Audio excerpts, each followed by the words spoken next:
What business are you in? So when I ask you what business you're in, you probably would state the obvious, right? So if I said, let's say you sell transportation or logistical services, or you sell packaging.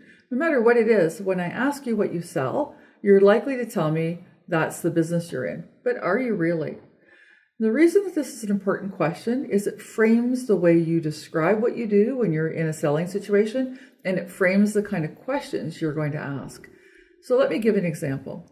Let's just say that you sell graphic packaging, and I'll pick that one because the examples are ready and easy for me to use to share with you today. But do apply this to your own situation. So let's say you sell graphic packaging. So the question then is, are you in the graphic packaging business? And the answer has to be no. In fact, railroads made the mistake of believing they were in the railroad business. And then because of that, it framed all of their thinking and their approach to business instead of having viewed themselves as being in the transportation business. It would have changed the way they looked at their business. So often businesses have to reframe their thinking, but the clear and important thing for you as a seller is to be clear about what business you're in.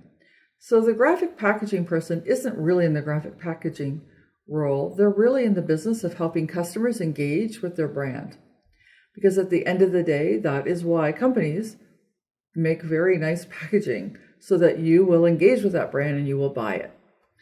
So I share that as an example because now let's kind of work backwards for a second.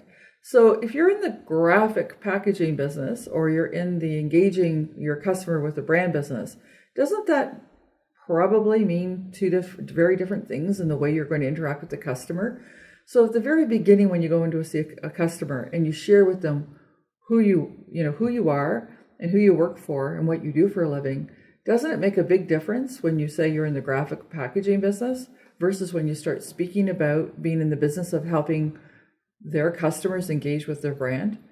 I think it makes an incredibly big difference. And then from there on in, all the questions you ask are going to be very different. Instead of chunking right down and asking questions about how much graphic packaging they use and what they use it for, and who they, where they, supply their packaging, whatever it might be. Now we're having a conversation about what they're looking to accomplish with that packaging and how they measure success and what that packaging should be able to do for them when they're engaging with consumers. They're very different conversations.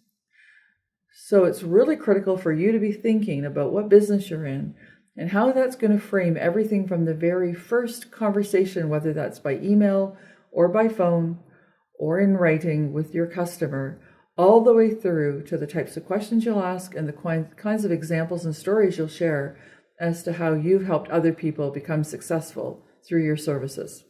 Happy selling.